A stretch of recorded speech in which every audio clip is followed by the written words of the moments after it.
রাত আনুমানিক 9:30 কি 9:45 নাগাদ জঙ্গলের পাশে একটা নির্জন রাস্তা দিয়ে বাস চালিয়ে নিয়ে যাচ্ছে কাশেম। বাসের ভেতরে গান বাজনা ও হই হুল্লোড়ে মেতে আছে অল্প বয়সী বেশ কিছু ছেলেমেয়ে। বাসটি মূলত কুন্তিপুর নামক একটি গ্রাম থেকে শহরের উদ্দেশ্যে রওনা দিয়েছেন সন্ধ্যে নাগাদ। পিকনিক করতে এবং একসাথে গ্রাম ঘুরে দেখার উদ্দেশ্যে শহর থেকে গ্রামে এসেছিল এক ঝাঁক তরুণ তরুণী। খবরের কাগজে ও বিভিন্ন মাধ্যমে এই গ্রামটি সম্পর্কে অনেক কথা শুনেই শেষমেশ সেই ছবির মতো সুন্দর গ্রাম বাংলা সৌন্দর্য উপভোগ করবে বলে সুদূর কলকাতা থেকে গ্রামে এসেছিল তারা। সারা দিন পুরো গ্রামটি ঘুরে নদীর ধারে বসে আড্ডা দিয়ে মাঠে খেলাধুলা করে আর গ্রামের মানুষের সরল আতিথেয়তা উপভোগ করে সন্ধে নামতেই শহরের উদ্দেশ্যে রওনা দিয়েছেন তারা সকলেই। আজকে দিনটা কিন্তু অস্থির ছিল। নাটক সিনেমায় যেমন গ্রাম দেখা যায়, এই কুন্তিপুর গ্রামটাও ঠিক যেন তেমনই। কি বলিস মেহেদি? হ্যাঁ, একদম ঠিক কথা বলেছিস তুই। বাসের ভেতরে সকলেই তখনও মেতে আছে গান বাজনা আর হই হুল্লোড়ে। তাদের কারো চোখেই কোনো ক্লান্তি নেই, উল্টে আছে কেবল আনন্দ আর উত্তেজনা। কিন্তু ড্রাইভারের সিটে বসে থাকা কাশেম যেন একটু বেশি তাড়াহুড়ো করছে বাস চালাতে। তার যেন এই বিষয়টা কোনোভাবেই পছন্দ হচ্ছে না বাস যাত্রীদের। একে তো রাত্রেবেলা, তার উপর রাস্তাটাও বেশ উঁচু নিচু আর নির্জন। সব মিলিয়ে এক অন্যরকম অস্বস্তি আর দুশ্চিন্তা বাড়তে থাকলো তার মনে, যার ফলে এক রাশ বিরক্তি নিয়ে বাস ড্রাইভারকে দুটো কথা শুনিয়ে দিল সামনের সিটে বসে থাকা শাহিন। আরে কি ভাই, এত দ্রুত গতিতে গাড়ি চালাচ্ছেন কেন? দয়া করে একটু ধীরে চালান। ভেতরে অনেক মেয়ে মানুষ আছে, কোনো একটা বিপদ হয়ে গেলে কি হবে বলুন তো?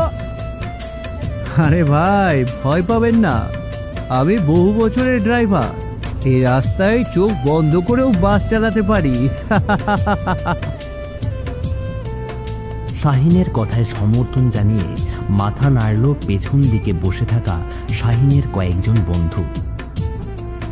বারবার নিষেধ করা সত্ত্বেও কিছুতেই বাসের গতি কমালো না বাস ড্রাইভার কাশেম। ঘুটঘুটে অন্ধকার হওয়ায় রাস্তার মাঝে উঁচু নিচু ছোট ছোট গর্তগুলো চোখে পড়ছে না কাশেমের, যার ফলে সেই গর্তের মধ্যে গাড়ির চাকা পড়তে পুরো গাড়ি ঝাঁকি দিয়ে উঠেছে। সেই সাথে বাসের ভেতর আনন্দ ধীরে ধীরে পরিণত হতে শুরু করেছে একরকম চাপা অস্বস্তিতে। এই গান বন্ধ করুন, গান বন্ধ করুন। যাত্রীদের হাজার বারণ উপেক্ষা করে বাসের গতি কমানোর বদলে উল্টে বাড়িয়ে দিয়ে হুড়মুড় করে বাস চালিয়ে যাচ্ছে কাশেম। আরে ভাই, এই গাড়িটা আস্তে চালান না। এত দ্রুত গাড়ি চালানোর মানে কি? আপনি তো দেখছি আমাদের কোনো কথাই শুনছেন না। আপনি হুঁশে আছেন তো? এত স্পিডে গাড়ি চালাচ্ছেন যে সামনে কি আছে না আছে কিছুই বুঝতে পারছি না। চিন্তা করবেন না ভাইরা, আমার ওস্তাদ একদম পাকা ড্রাইভার। উনি সব সময় এমন দ্রুত গাড়ি চালান, ওনার অভ্যেস আছে। আপনারা কোনো চিন্তা করবেন না। কালামের কথা শেষ হওয়ার আগেই একটা বিশাল বড় গর্তের মধ্যে পড়ে গেল বাস। বাসটিকে গর্ত থেকে তোলার জন্য গাড়ির স্টিয়ারিং শক্ত করে ধরে গতি বাড়িয়ে দিয়ে এক ধাক্কায় গাড়িটি গর্ত থেকে ওপরে তুলল কাশেম। অনিয়ন্ত্রিতভাবে গাড়ি চালানোর ফলে মুহূর্তের মধ্যেই গাড়ির নিয়ন্ত্রণ হারিয়ে ফেলল সে। এরপর শত চেষ্টা করেও গাড়ির নিয়ন্ত্রণ আনতে বিফল হলো কাশেম, যার ফলস্বরূপ মুহূর্তের মধ্যেই গোটা গাড়ির ভেতরে ছড়িয়ে পড়ল ভয় আর আতঙ্ক। যেখানে কয়েক মিনিট আগেও আনন্দ আর হাসির শব্দে মুখরিত ছিল, মুহূর্তের মধ্যেই সেই শব্দ বদলে গেল চিৎকার আর কান্নায়। হায় আল্লাহ, হায় আল্লাহ! কি হচ্ছে? বাঁচাও, বাঁচাও, থামাও বলছি, গাড়ি গাড়ি থামাও বলছি। এই শক্ত করে ধরো সবাই, শক্ত করে ধরো। আল্লাহ, আমরা কি তবে আজ রাতেই শেষ? বাঁচাও, কে আছো? আমাদের বাঁচাও। কাশিম মরিয়া হয়ে গাড়িটিকে নিয়ন্ত্রণে আনার চেষ্টা করতে লাগলো, কিন্তু বাস যেন পাগলের মতো ছুটে চলেছে অন্ধকার জঙ্গলের রাস্তা ধরে। সামনে থাকা বিশাল গাছটা ক্রমশ বড় হতে হতে চোখের সামনে এসে দাঁড়িয়ে গেল দানবের মতো।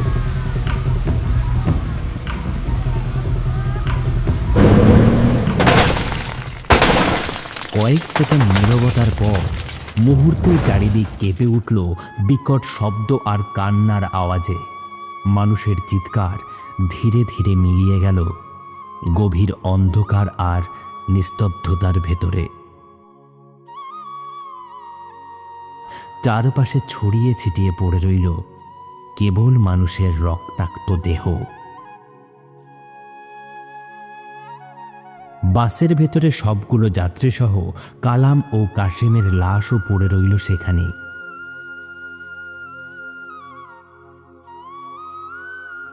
পরদিন সকালবেলা ফজরের নামাজ আদায় করে মুসল্লিরা এক এক করে নিজেদের বাড়ির দিকে যাচ্ছে।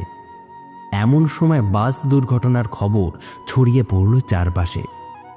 জঙ্গলের রাস্তার সেই ভয়াবহ দুর্ঘটনার খবর শুনে কৌতূহলী গ্রামবাসীরা দলে দলে এসে ভিড় জমানো ঘটনাস্থলে। কুন্তিপুর গ্রামের মাতব্বর গফুর মিয়ার কানে খবরটা গিয়ে পৌঁছানোর সাথে সাথেই সেই স্থানে এসে দাঁড়ালেন তিনি। ইন্না লিল্লাহি ওয়া ইন্না ইলাইহি রাজিউন। আরে, এতগুলো তরতাজা ছেলে মেয়ে এভাবে চলে গেল। হে আল্লাহ, আপনি এই অবুঝ ছেলে মেয়েদের কপালে জান্নাত নসিব করুন। ভাইয়েরা আমার, তোমরা একটু কষ্ট করে লাশগুলো সদর হাসপাতালে পৌঁছানোর ব্যবস্থা করো। গফুর মিয়ার কথা মতো এক এক করে লাশগুলো স্থানীয় সদর হাসপাতালে নিয়ে যাওয়ার ব্যবস্থা করল গ্রামবাসীরা। দুর্ঘটনাটি এতটাই ভয়াবহ ছিল যে মুহূর্তের মধ্যেই চারিদিকে ছড়িয়ে পড়ল সেই খবর। দেখতে দেখতে কেটে গিয়েছে প্রায় 2 দিন। আর এই 2 দিনে দুর্ঘটনায় মৃত্যুবরণ করা ব্যক্তিদের আত্মীয় স্বজন এসে তাদের পরিবারের সদস্যদের লাশ নিয়ে গিয়েছে এক এক করে। কেবলমাত্র কাশেম ও কালিমের লাশের আত্মীয় স্বজনের কোনো সন্ধান পাওয়া গেল না। 2 দিন পেরিয়ে গেলেও হাসপাতালের মর্গে বেওয়ারিশ লাশ হিসেবে পড়ে রইল কাশেম আর কালামের লাশ। গ্রাম হওয়ায় আর হাসপাতালে তেমন কোনো ডাক্তার বা রোগীদের আনাগোনা না থাকায় লাশবাহী কোনো ফ্রিজ নেই এই হাসপাতালে, যার ফলে ইতিমধ্যেই পচন ধরতে শুরু করেছে লাশ দুটোতে। আনুমানিক সন্ধে 6:30টার দিকে হাসপাতালের সামনে এসে দাঁড়ালেন মাতব্বর গফুর মিয়া। তার সামনেই চিন্তিত মুখে দাঁড়িয়ে আছে হাসপাতালের কর্তব্যরত ওয়ার্ড বয় হিকমত আলী। মাতব্বর সাহেব, এখনো পর্যন্ত লাশগুলোর তো কোনো ওয়ারিশ পাওয়া গেল না। এদিকে লাশের পচনও ধরতে শুরু করছে। এগুলোর এখন কি হবে কন্ত? বিষয়টা নিয়ে আমিও ভেবেছি। শোনো হিকমত, এই লাশ দুটো আর হাসপাতালে রাখার প্রয়োজন নেই। ওদের এখন দাফন করাটা উত্তম হবে। আমার সাথে করে 2 জন গাড়োয়ানকে এনেছি। তুমি লাশ দুটো ওদের গাড়িতে তুলে দাও, সরকারি কবরস্থানে নিয়ে গিয়ে দাফন করুক। গফুর মিয়ার নির্দেশে আর এক মুহূর্ত দেরি করল না হিকমত আলী। ভারী মন আর মনের মধ্যে অদম্য সাহস নিয়ে মর্গের তালা খুলে ভেতরে প্রবেশ করল সে। কিছুক্ষণ পর করিম মিয়া আর রহিম মিয়াকে সাথে নিয়ে সাদা কাপড়ে মোড়ানো 2টো লাশ নিয়ে বেরিয়ে এলো হিকমত আলী। লাশ দুটো এতটাই ফুলে গিয়েছে যে কাপড়ের ভেতর থেকে বিকট গন্ধ বের হতে লাগলো লাশ থেকে। তবুও আল্লাহর নাম নিয়ে কাশেম আর কালামের লাশ গরুর গাড়িতে তুলে দিল তারা তিনজনই। আল্লাহই ভরসা। চলো করিম মিয়া, শিগগির কবরস্থানে চলো, যত তাড়াতাড়ি পারি কাজটা শেষ করে ফেলি। আর দেরি না করেই লাশ দুটো নিয়ে কবরস্থানের দিকে রওনা দিল করিম ও রহিম।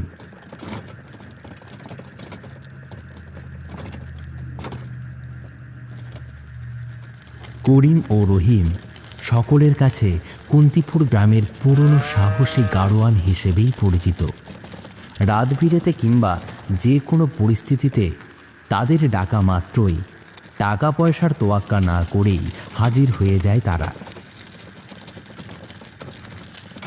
রাত আনুমানিক 7:30টার দিকে ঘুটঘুটে অন্ধকার আর নির্জন কাঁচা রাস্তা ধরে লাশবাহী গরুর গাড়ি নিয়ে এগিয়ে চলেছে রহিম মিয়া আর করিম মিয়া।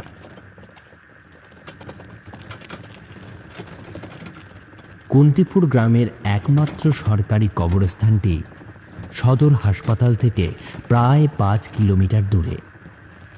দক্ষিণের প্রাইমারি স্কুলটি পেরিয়ে শ্মশানঘাট, শ্মশানের ঘাট থেকে 100 দূরে অবস্থিত কবরস্থানটি,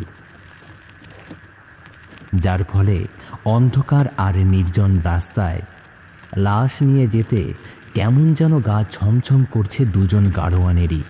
তবুও মনের ভেতর সাহস রেখে হেট হেট করতে করতে সামনের দিকে এগিয়ে যাচ্ছে তারা। যা যা, এই তাড়াতাড়ি চল, তাড়াতাড়ি চল।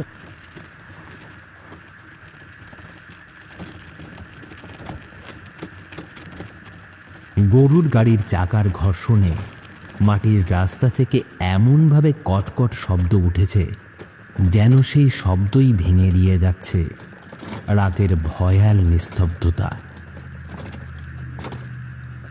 দূর থেকে ভেসে আসা গন্ধরাজ ফুলের মাতাল করা গন্ধ আর পচে যাওয়া লাশের বিদঘুটে গন্ধ মিলেমিশে যেন এক অদ্ভুত বিদঘুটে গন্ধ ছড়িয়ে পড়ছে চারপাশে।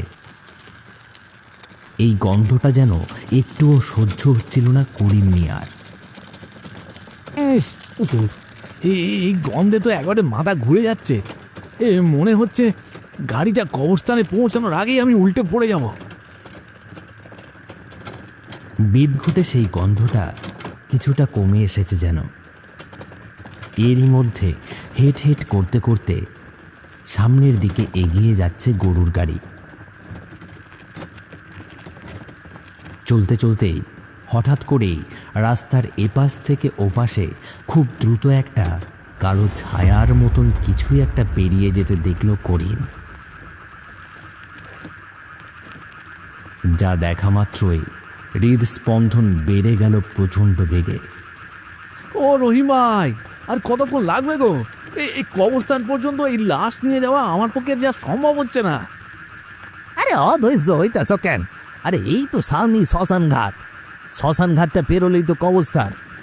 পৌঁছতে আর মিনিট 10 লাগবে। আল্লাহর নাম নিতে নিতে সামনের দিকে এগোতে থাকো। রহিম মিয়ার কথার আর কোনো উত্তর না দিয়ে দ্রুত গতিতে এগিয়ে যেতে থাকে করিম মিয়া। রাত আনুমানিক 9টা নাগাদ শ্মশানঘাটের সামনে আসলো রহিম ও করিম মিয়া। তারা ধীরে ধীরে শ্মশানঘাটের সামনে এসে পৌঁছাতেই হঠাৎ করেই চারপাশ থেকে একটা দমকা হাওয়া এসে অস্বাভাবিকভাবে কাঁপিয়ে দিয়ে গেল গাড়ির মাথায় টিমটিম করে জ্বলতে থাকা লণ্ঠনের আলো। ঠিক তখনই রহিম আর করিম মিয়া লক্ষ্য করল রাস্তার পাশে দাঁড়িয়ে আছে বেশ কয়েকজন কালো অবয়ব। লম্বা লম্বা ছায়া আর অস্বাভাবিকভাবে বেঁকে থাকা শরীর ছাড়া তাদের কারো মুখ দেখা যাচ্ছে না ঠিকভাবে। যা দেখা মাত্রই ধড়াস করে উঠল করিম মিয়ার বুকের ভেতরটা।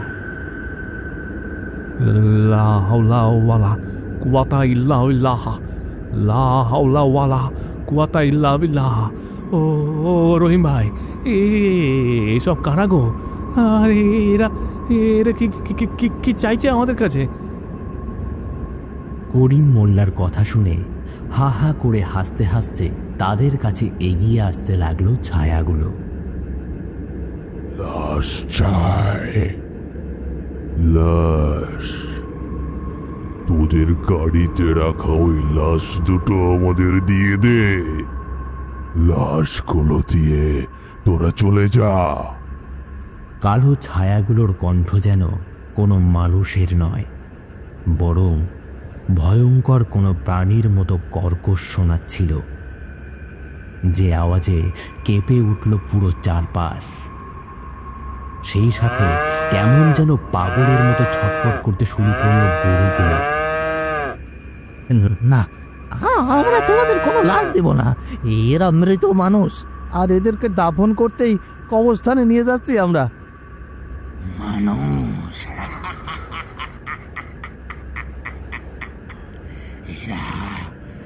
এরা তো কোনো মানুষ ছিল না, এরা ছিল অমানুষ। আর অমানুষদের কখনোই দাফন করতে নেই।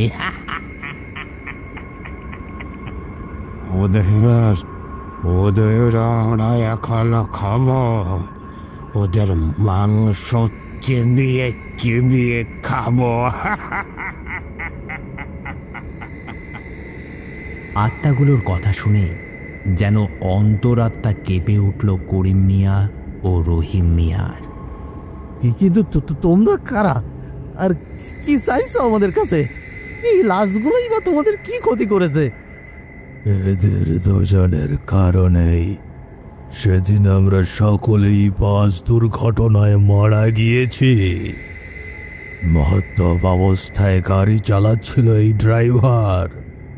তাকে আমরা অনেকবার বলেছি গাড়ি ধীরে চালাতে, কিন্তু সে শোনেনি, উল্টে আরো গতি বাড়িয়ে দিয়েছিল গাড়ির।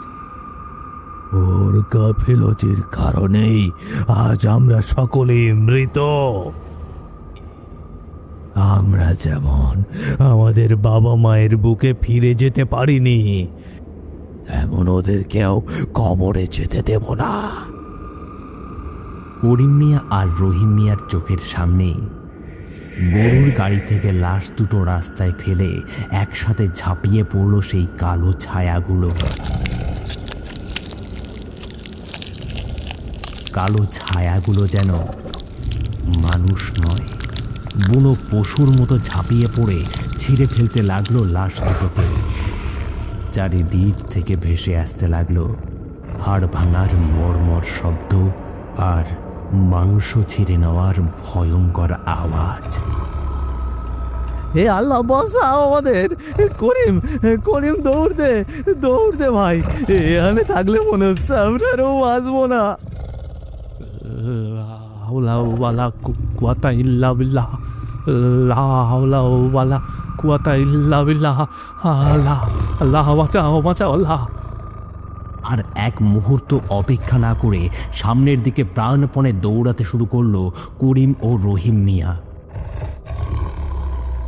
তারা যত দৌড়ায় ততই যেন পেছন থেকে ভেসে আসতে থাকে বিকট হাসি আর হাড় চিবানোর শব্দ। ভয়ে আতঙ্কে সামনের দিকে দৌড়াতে দৌড়াতে কখন যে অজ্ঞান হয়ে মাটিতে লুটিয়ে পড়েছে তারা সেটা যেন বুঝতেই পারল না। পরদিন সকালবেলা গ্রামের কয়েকজন কৃষক মাঠে কাজ করতে এসে দূর থেকে দুটো মানুষকে পড়ে থাকতে দেখে এগিয়ে গেল তাদের কাছে। কাছে যেতেই চমকে উঠল তারা, কারণ মাটির অবস্থায় অবচেতন অবস্থায় পড়ে আছে রহিম মিয়া আর করিম মিয়া। মুহূর্তের মধ্যেই খবরটা ছড়িয়ে পড়ল চারিদিকে। সেই খবর পেয়ে কিছুক্ষণের মধ্যেই সেখানে এসে উপস্থিত হল মাতব্বর গফুর মিয়া, হেকমত আলী আর গ্রামের আরও কয়েকজন মানুষ। হায় আল্লাহ, এদের এই অবস্থা হলো কি করে? দেখি তো মনে হচ্ছে এখনো জীবিত। রহিম, রহিম, করিম, এই করিম, তোরা কি আমার কথা শুনতে পাচ্ছিস? কি হয়েছে তোদের? তোরা তো কাল লাশ দাফন করতে কবরস্থানে গিয়েছিলি, তাহলে তোদের এই অবস্থা হলো কি করে? রহিম, তুই কি আমার কথা শুনছিস? গফুর মিয়ার ডাকাডাকিতে ধীরে ধীরে চোখ মেলে তাকিয়ে শোয়া থেকে উঠে বসল করিম ও রহিম মিয়া। দুজনের শরীর এখনো কাঁপছে, আর তার মুখে যেন ভয়ের ছাপ জমে গিয়েছে পাথরের মতো। তাদের অবস্থা এতটাই বিধ্বস্ত যে তাদের দেখেই বোঝা যাচ্ছে সারা রাত মৃত্যুর সাথে লড়াই করে ফিরছে তারা। শোয়া থেকে উঠেই পানি পানি করে চিৎকার করতে লাগলো করিম মিয়া। পানি পানি পানি পানি, আমাকে একটু পানি দাও। এরপর আবারও নিস্তেজ হয়ে ঝিমিয়ে গেল করিম মিয়া। কয়েক সেকেন্ডের নিস্তব্ধতার পর আবারও ধরফর করে উঠল সে। তার পাশেই নির্বাককে সামনের দিকে তাকিয়ে আছে রহিম মিয়া। না না না না, তোমরা আমাকে মেরো না। রহিম ভাই, ওরা ওরা লাশ লাশ নিয়ে গেল, ওরা ওরা নিয়ে গেল। কালো কালো ছায়া, অনেকগুলো কালো ছায়া লাশ ছিঁড়ে খাইতেছিল, আমাদেরকে মারতে এসেছিল। তারা কাউরে ছাড়বে না, কাউরে না। কথাগুলো শুনেই ভয়ে একে অপরের মুখের দিকে তাকাতে লাগলো গ্রামবাসীরা। মুহূর্তের মধ্যেই চারপাশ যেন নেমে এলো এক অজানা আতঙ্কের ছায়া। প্রিয় বন্ধুরা, আশা করছি আমাদের আজকের ভিডিওটি আপনার ভালো লেগেছে। আমাদের আজকের প্রশ্ন, বাস ড্রাইভার কী রঙের পোশাক পরেছিল? আপনিও যদি আমাদের ভিডিওতে আপনার নাম দেখতে চান, তাহলে ভিডিওতে কমেন্ট করতে একদমই ভুলবেন না। গত পর্বের আমাদের প্রিয় বন্ধুরা হলেন স্বপ্না ঘোষ, ডলি নাসকার, অভিজিৎ মণ্ডল, অনুপ বিশ্বাস, মনীষা জানা, চক্রবর্তী, বিমল রাহি দাস, মোহাম্মদ ফয়সাল নরসিংদী থেকে, এবাইদুল ইসলাম, নিবিড় দাস, অমিত মণ্ডল, মোহাম্মদ রাসেল চাঁদপুর থেকে, বাহুবলী রায় পূর্ব বর্ধমান থেকে, খায়রুল ইসলাম, মোহাম্মদ হাবিবুর, অপরূপা ধীরা, সঞ্জীব, জুথি মাহমুদা, রাহুল দাস, সম্রাট রায়, এসকে জেসমিন, সুরুজ অর্পিতা, রিমিসা, অভিজিৎ হালদার, শুভজিৎ রাজবংশী, সোহেল খান কলকাতা থেকে, রাইমিরা, মিঠুন পাটুয়া, ঈশিতা কুইন, শামীম গাইবান্ধা থেকে, জহির খান, শিউলি দাস, এসকে মতিবুল রহমান, মোহাম্মদ মাসুম ইসলাম, শফিকুল ইসলাম, জনি শেখ, সুরুজ খান, সরফরাজ খান, মোহাম্মদ রাহিনুর, শঙ্কর মুদি, সৌরভ। আপনিও যদি আমাদের ভিডিওতে আপনার নাম দেখতে চান, তাহলে ভিডিওর নিচে কমেন্ট করতে একদমই ভুলবেন না।